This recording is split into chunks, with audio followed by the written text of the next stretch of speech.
Hello और नमस्कार दोस्तों। उत्तर प्रदेश में आज सियासी संग्राम देखा गया। अखिलेश यादव और उत्तर प्रदेश सरकार आमने सामने आ गए।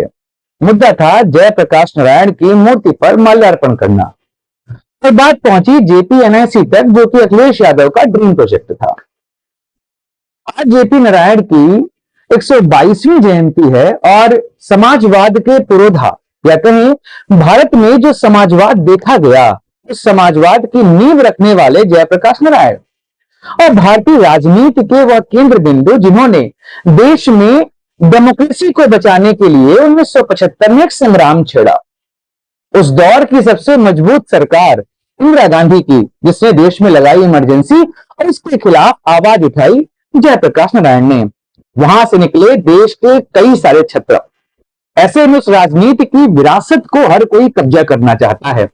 यह विरासत की लड़ाई आज भी चल रही है कि आखिरकार जयप्रकाश नारायण की उस विरासत का असली वारिस कौन है। इसको लेकर चर्चाएं होती रहती हैं।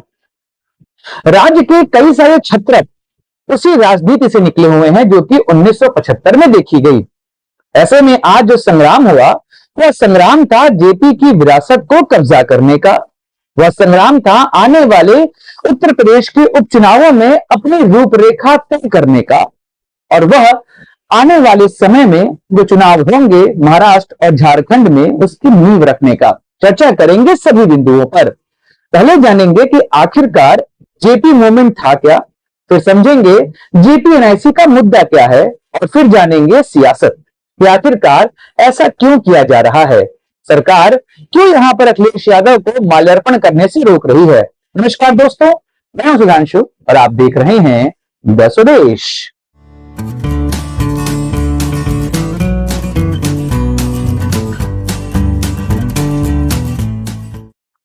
जब हम जयप्रकाश नारायण का नाम लेते हैं तो हमारे सामने 1975 की इमरजेंसी याद आती है। 1974 में जब बिहार के पटना में छात्र आंदोलन शुरू हुआ, वह आंदोलन आगे चलकर इमरजेंसी के विरुद्ध डेमोक्रेसी को बचाने का संग्राम बना।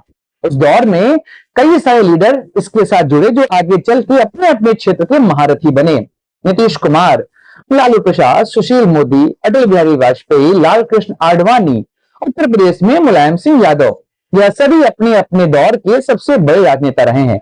आप एक चीज नोटिस करेंगे कि जयप्रकाश नारायण हमेशा वंशवादी राजनीति के विरुद्ध रहे हैं। इसीलिए आप नोटिस करेंगे जितने भी राजनेता उस दौर पे निकले, उनके नामों में उनकी जाति के नाम मेंशन नहीं थे। लेकिन आगे चल के जेपी की विरासत को क्लेम करने वाले सभी नेताओं ने अपने परिवार, अपने वंश और अपनी जाति को ही आगे बढ़ाने का काम किया। नीतीश कुमार थोड़े से इसमें से अलग देखे जा सकते हैं, बाकी सभी ने कोशिश किया कि वह अपनी जाति और अपने परिवार को ही आगे बढ़ाए। चाहे हम लालू प्रसाद यादव को देखें, चाहे मुलायम सिंह यादव को देखें, चाहे कई और सारे लीडर्स को देखें, यह सभी निकले हुए थे जेपी मूवमेंट से, लेकिन आगे चल के यह जाति की राजनीति ही करते दिखाई दिए। बात करते हैं जेपीएनआईसी की। जयप्रकाश नारायण की रिस्पेक्ट आज भी हर कोई करता है।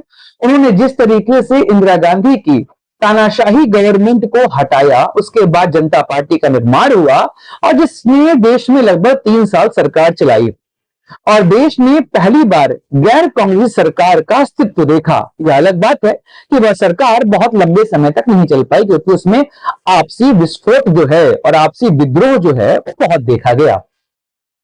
समय के साथ क्या हुआ कि राजनीति के जो तरीके हैं वह बदलते गए और इसी दौर पे मुलायम सिंह यादव, बात करते हैं 2012 की, मायावती की सरकार उस दौर पे उत्तर प्रदेश में थी। तभी उत्तर प्रदेश में विधानसभा चुनावों की घोषणा होती है। इस चुनाव में मुलायम सिंह यादव सत्ता को ग्रहण करते हैं, लेकिन यह राजनीति को पूरे तरीके से उस राज्य में किया था अखिलेश यादव ने, एक युवा चेहरा, और ऐसे में दबाव पड़ा और मुलायम सिंह यादव ने अखिलेश यादव को उत्तर प्रदेश का मुख्यमंत्री नियुक्त किया। और उसी दौर पे उन्होंने कहा कि जयप्रकाश नारायण को लेकर लखनऊ में एक संग्रहालय बनना चाहिए। ऐसे में नींव रखी गई जेपीएनआईसी की, जयप्रकाश नारायण इंटरनेशनल कोर्ट या सर्किट या कॉम्प्लेक्स, जो भी आप इसको कह लीजिए। अंबेडकर पार्क के पीछे इसकी नींव रखी गई और इसका पूरा जो जिम्मा है वह शालीमार कंस्ट्रक्शंस को दिया गया। संजय सेठ इसके को फाउंडर हैं और उन्होंने लगभग 700 करोड़ की इस प्रोजेक्ट की आधारशिला रखी। 2016 में अखिलेश यादव ने इसका उद्घाटन भी कर दिया। तब तक 80% काम पूरा हो चुका था। लेकिन इसी बीच में क्या होता है कि 2017 में चुनाव होते हैं और अखिलेश यादव की सरकार उत्तर प्रदेश से चली जाती है। उसकी जगह पर सरकार बनती है भाजपा की। बहुत सालों बाद भाजपा उत्तर प्रदेश की राजनीति में आई और योगी आदित्यनाथ मुख्यमंत्री बनते हैं।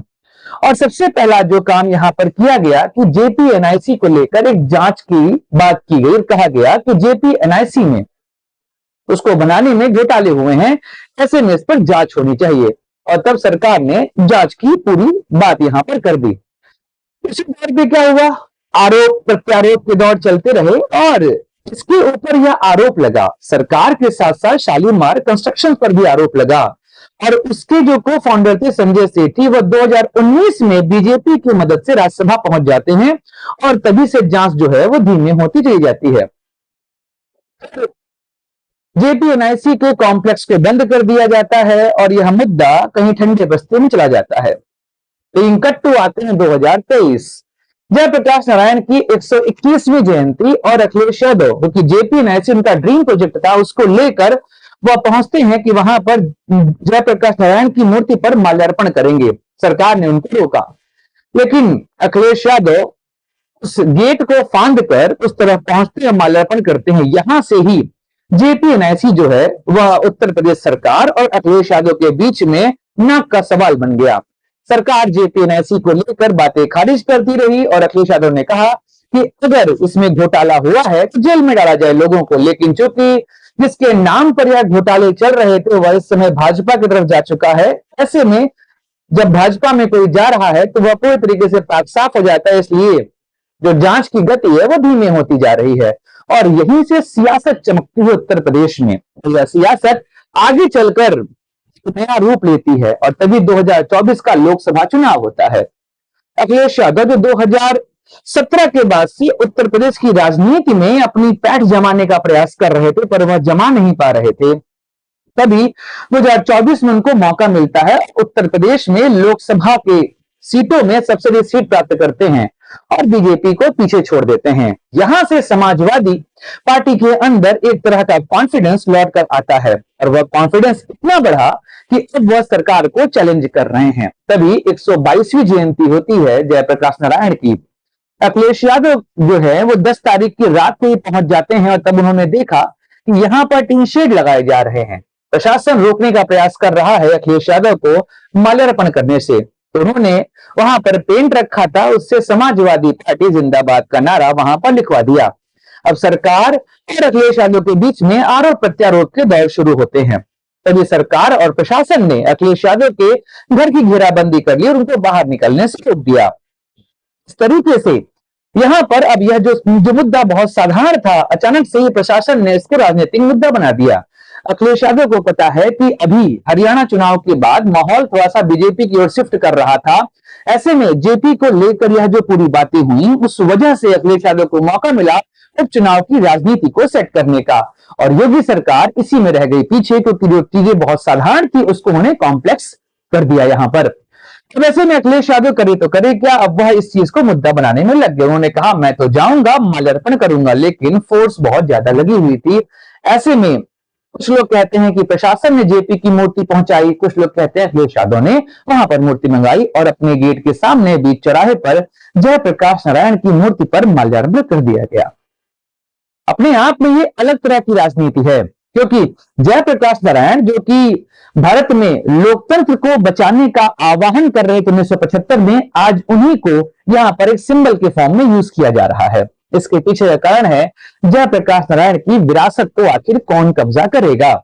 क्योंकि समाजवादी पार्टी का निर्माण मुलायम सिंह यादव ने राम मनोहर लोहिया और जयप्रकाश नारायण के समाजवाद से इंस्पायर होकर किया था। ऐसे में वह कहते हैं कि जयप्रकाश नारायण की जो राजनीतिक विरासत है वह उनके पास है, लेकिन जयप्रकाश नारायण हमेशा से वंशवाद परिवारवाद के खिलाफ रहे हैं और समाजवादी पार्टी जो कि वंशवाद और परिवारवाद के नाम पर ही आगे बढ़ती है, ऐसे में कुछ चीजें उनके खिलाफ जाती हैं।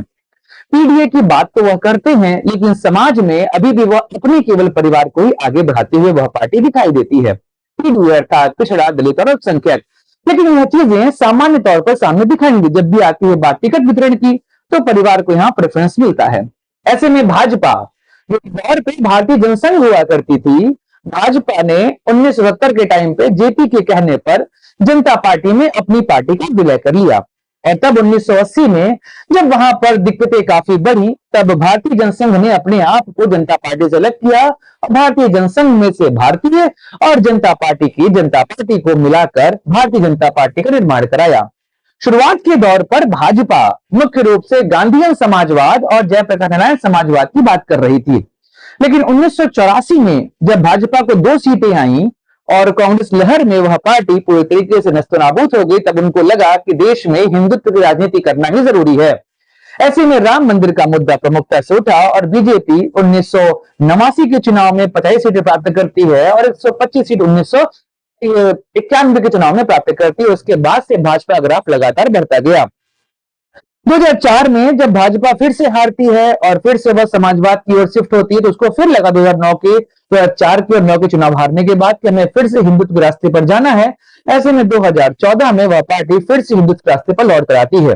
आप नोटिस करिए कि समाजवाद की बात भारतीय जनता पार्टी, जो कि जनता पार्टी से ही निकली हुई एक गुट है, और वहीं पर जेपी के समाजवाद पर आधारित समाजवादी पार्टी, दोनों ही बात करते हैं जेपी मूवमेंट और जेपी समाजवाद की, जबकि दोनों ही पार्टियां अपने अपने तरीके से जेपी के समाजवाद की खिलाफत करते दिखाई देते हैं। जहां पर समाजवादी पार्टी केवल वंशवादी परिवारवादी राजनीति करती है, वहीं पर भाजपा केवल हिंदुत्ववादी राजनीति के चक्कर में ही आगे बढ़ रही है। इस तरीके से जेपी की विरासत को संभालेगा कौन, इसके विषय में तो हम कुछ नहीं कह सकते कि देश की पार्टी कोई भी नेता जो कि जेपी मूवमेंट से बाहर निकला है, उसके अंदर यह क्षमता नहीं है कि वह उस जेपी की विरासत को संभाल सके। यह थी सियासत। लेकिन अब बात करते हैं कि आखिर योगी सरकार को ऐसा करना क्यों पड़ा। देखिए, प्रशासन ने यह काम किया, यह तो पूर्ण रूप से मूर्खता है, क्योंकि लखनऊ डेवलपमेंट अथॉरिटी ने जो यहां पर एक्सक्यूज दिया वो इतना लेम है कि क्या कहा। जिन्होंने कहा कि कंस्ट्रक्शन साइट है, बारिश हुई है, कीड़े मकोड़े हैं, आप जाओगे तो सांप काट लेगा, इसका कोई लॉजिक नहीं दिखाई देता। और अखिलेश यादव अगर उस वहां पर एंट्री करना था तो वो कर ही जाते। बात यह है कि जब से योगी सरकार बनी है, उस समय से पुरानी सरकारों के कुछ कामों को यहां पर आगे नहीं बढ़ाया जा रहा है। अगर आप मायावती की बात करेंगे तो लखनऊ को सुधारने में उनका सबसे बड़ा योगदान रहा है।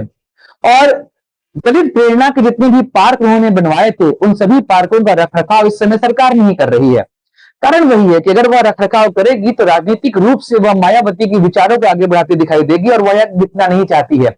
यही काम आप देखेंगे तो अखिलेश यादव ने जो जेपीएनआईसी और गोमती रिवर फ्रंट बनाया, इसको भी लेकर सरकार वर्तमान समय में बहुत ही शांत दिखाई दे रही है। वह यहां पर कोई भी ऐसा काम नहीं करे जिससे कि इनका डेवलपमेंट हो सके, क्योंकि सरकार को यह दिख रहा है कि अगर वह इसको साफ सुथरा करेगी, इसको बनवाएगी, तो ऐसे में बातें अखिलेश यादव और मायावती के कार्यकाल की होगी। तो सरकार को डर तो है इस बात का कि हमें उन सभी चीजों को दूर रखना है जो कि पिछली पार्टियों ने यहां पर अपनी सरकार के दौरान पे किए थे। इस तरीके से वर्तमान राजनीति उत्तर प्रदेश की लग जा रही है, लेकिन उपचुनावों का माहौल तो यहां पर सेट होता दिखाई दे रहा है। अब देखते हैं कि अखिलेश यादव यूपी के उपचुनाव में कैसे इन बातों को लेकर आगे बढ़ते हैं और माहौल कैसे सेट होता है, और भाजपा हरियाणा के मोमेंटम को क्या यहां पर कैरी फॉरवर्ड कर पाती है। समय बताएगा ये सभी बातें। दोस्तों, वीडियो यहीं समाप्त करते हैं। चर्चा करेंगे किसी और मुद्दे की अगले वीडियो में। जय जितेंद्र सुधांशु को लाइक करिए, शेयर करिए और सब्सक्राइब करिए इस चैनल को। जय हिंद, वंदे मातरम, भारत माता की जय।